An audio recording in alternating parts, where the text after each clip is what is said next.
Genesis is a project which comes about from winning the Designer of the Year. And it really is an invitation by the organization to present something to the public which speaks about your work.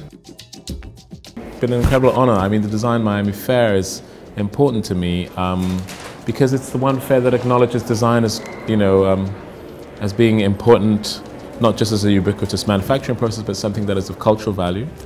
What I wanted to do for the fair was to present a structure, a space, which could talk about some of the kind of issues that I'm interested in architecture, the idea of community, civic publicness, but also technically in terms of how to produce architecture that has sort of a thickness and form that isn't sort of shaped after you've made structure, but is integral to it, something that's more akin to kind of older ways that buildings were made.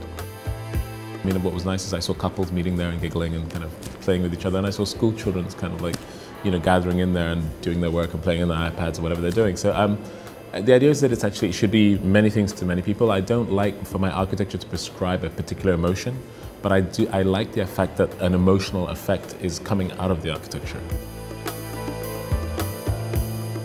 I'm just in a position where I have championed a certain agenda which the panel that chose me felt was very relevant for the world we're living in right now. And I've championed a much more collaborative agenda, collaborative but not as in compromise, collaborative as in optimize, not compromise.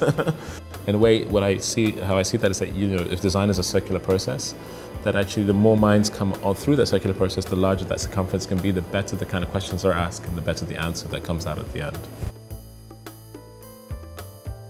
I love design because it defines the physical world we live in. I mean, the amplification that design gives to the quality of our life, I think is ultimately, why it's so important.